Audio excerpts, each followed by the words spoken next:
masuk ke dunia musik. Masuk ke dunia musik itu tahun 2003. Secara profesionalnya waktu itu gue diajakin rekaman oleh teman gue yang pada waktu itu dia kebentuk sebuah band namanya 10 to 5. Nah dari sana gue diajak untuk duet sebetulnya di albumnya mereka, yang which is gue nggak terlalu expect banyak karena sebenarnya musik tadi hanya hobi aja gitu. Nah kemudian ketika gue udah menjalani itu semua dan berjalan, kayak kok nyoba performing, nyoba rekaman di studio gitu, making arts itu kayak menyenangkan ya gitu. Somehow itu gue sangat menikmati itu. Dari situ gue mulai ditawarin untuk membuat karya sendiri, which is awalnya untuk sebuah soundtrack film berjudul Me Versus High Heels. Gue bikin sebuah lagu berjudul Tak Ingin, dan dari situ juga makin senang ya. Tahun 2008 ya, setelah gue memikirkannya baik-baik, gue memutuskan untuk benar-benar masuk ke industri musik dengan rekaman album pertama gue gitu. Terlalu terburu. Buat gue pribadi, bernyanyi solo itu dalam berkaryanya lebih bebas ya, lebih bebas. Bukannya gue nggak mau men-share buah pikir gue dengan orang lain, tapi menurut gue sebagai seorang seniman itu bisa berkarya absolut ketika gue mengeluarkannya sendiri. Jadi biasanya kalau misalnya anak band kan harus bagi kepalanya 5 misalnya gitu kan, harus toleransi dengan yang 1, 2, 3, 4 gitu. Belum tentu idenya yang kita punya itu diterima oleh yang lain gitu. Cuma memang ada beberapa orang yang bisa seperti itu. Kebetulan gue lebih senang berkarya sendiri gitu, dan gue lebih keluar aja kayaknya sendiri.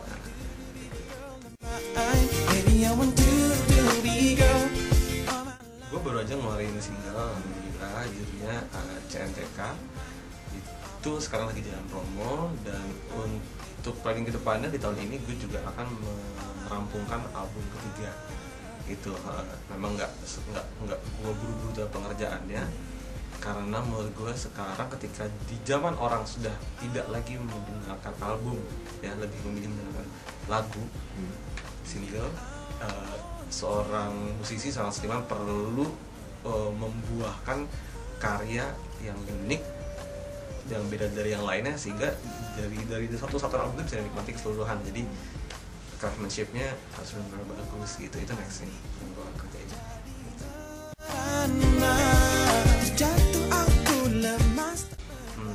Basicnya kalau harus dijelaskan itu sebenarnya pop aja. Cuma pop yang bagaimana yang gue tawarkan.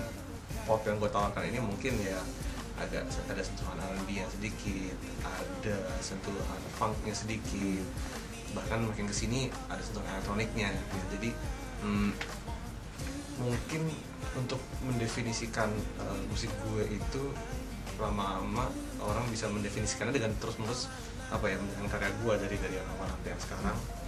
Saya kan ketemu resain ya bahwa popnya Aditya ini seperti ini. Cuma kalau harus digambarkan dengan kata-kata, yaitu dia pop dengan influence R&B, funk, dan elektronik.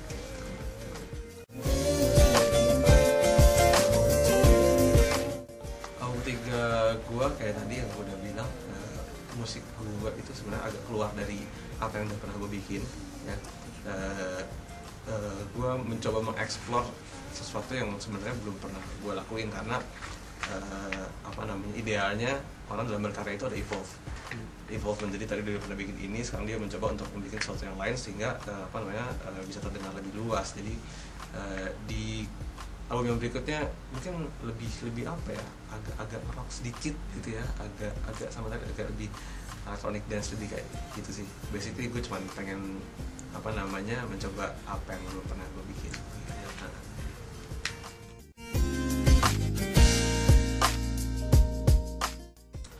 Perkembangan industri musik di Indonesia sejujurnya menyedihkan.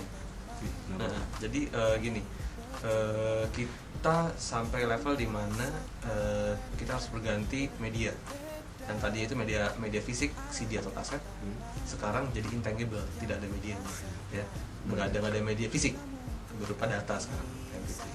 Di luar mereka punya sebuah hub iTunes ya, semua orang apa namanya diarahkan belanja untuk di sana seperti Amazon juga gitu ya. Nah kebetulan kita belum punya, dan apa namanya kesadaran masyarakatnya untuk bisa membeli secara digital itu belum ada.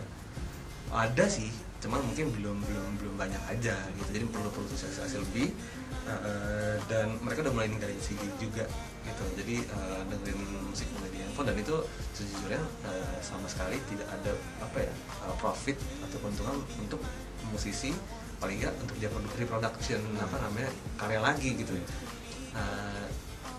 Dan memang sih sebenarnya mungkin ya cepat atau lambat sih akan ditemukan caranya, karena menurut gue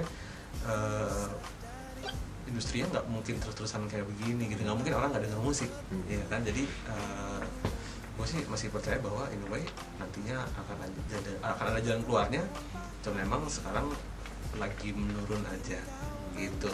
Dan dalam keadaan ini sih gue harapin musisi-musisi yang lain yang punya faith terhadap musiknya dan pengen menghibur masyarakat tetap berjuang gitu walaupun keadaan kayak sekarang.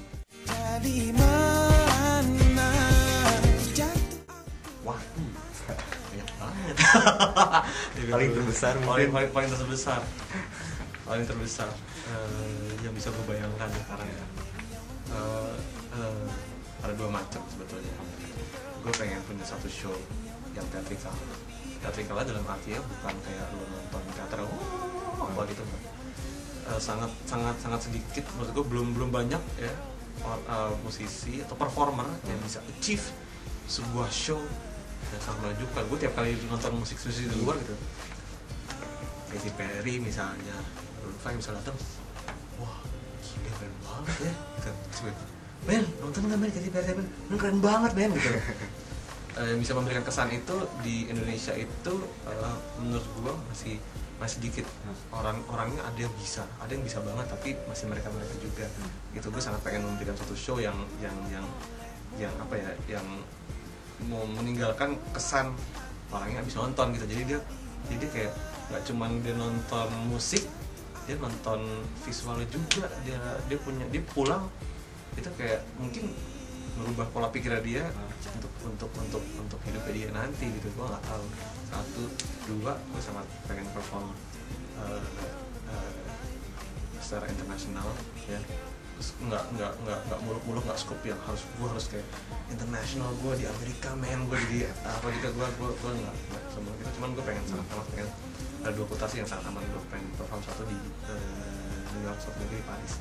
Itu kenapa? Karena mereka adalah sentral kota yang termasuk sentral budaya dunia. Di situ ada semua orang dari berbagai ras, berbagai apa namanya berbagai suku di dunia yang bisa melihat musik lo dan bisa menyebarkan musik ke mana-mana gitu.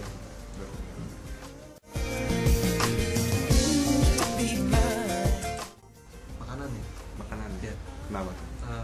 Indonesia itu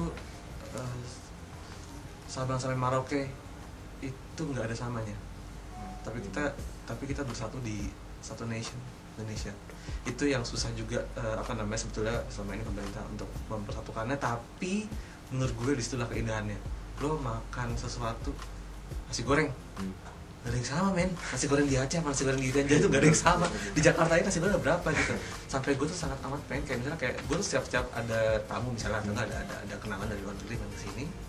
Terakhir teman gue dari Jepang, gue bilang, men, jangan sama sekali makan makanan internasional, kita makan Indonesia terus gitu. Jadi lucu, ngeliat bule makan rendang paru misalnya gitu. Wah, itu selang gitu. Hah? Tapi kok enak ya gitu. Jadi kayak gue seneng banget. Sampai gue ya itulah, kemana pun lo pergi lo kan selalu kangen Indonesia, terutama makanannya gitu. Nah.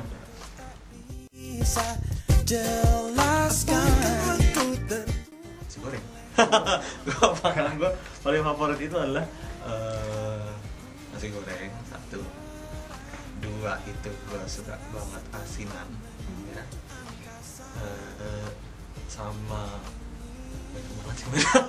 banyak banget kalau orang Indonesia semua tiap kali keluar kota pasti akan nyari makanan khasnya Indonesia, karena salah satu budaya Indonesia yang paling mencolok ya itu selain keseniannya ya kulinernya gitu.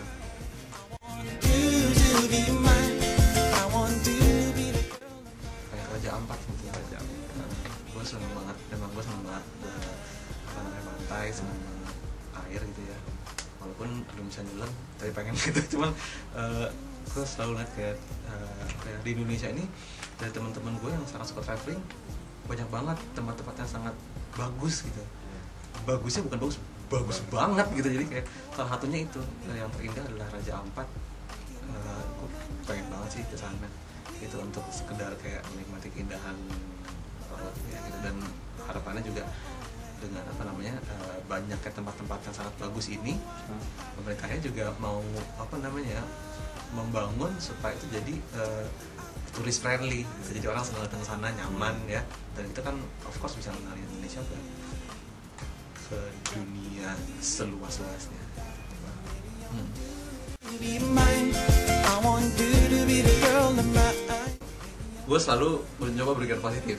Tipe yang mention gue kak download di mana, gue kasih download legal. Gitu, karena gue gak punya download ilegal. Jadi gini, gue mau kasih pesan buat teman-teman yang mungkin memang suka memilih download yang tidak resmi ketimbang beli resmi ataupun jalur bebas resmi yang memang disediakan oleh artisnya. Kenapa kita perlu kita perlu lagu itu untuk dibeli? Pertama itu memang untuk kelangsungan hidup si musisinya itu sendiri, ya. Karena bermain musik tentunya adalah mata pencahariannya, adalah sumber nafkah dia mungkin. Yang kedua adalah paling tidak untuk agar si musisi tersebut bisa berkarya lagi, karena emang dalam berkarya itu membutuhkan biaya, ya, untuk bisa merekam sebuah lagu, untuk bisa menjadikan sebuah lagu itu layak didengar ya, perlu di mixing, perlu di mastering, perlu sewa studio session ya, supaya kalian juga dengarnya enak dan kualitinya juga bagus. Itu dibutuhkan biaya yang memang biaya itu bersumbernya dari lagu yang dibeli oleh masyarakat itu. Hello, I'm Anugrah Aditya and I have described Indonesia.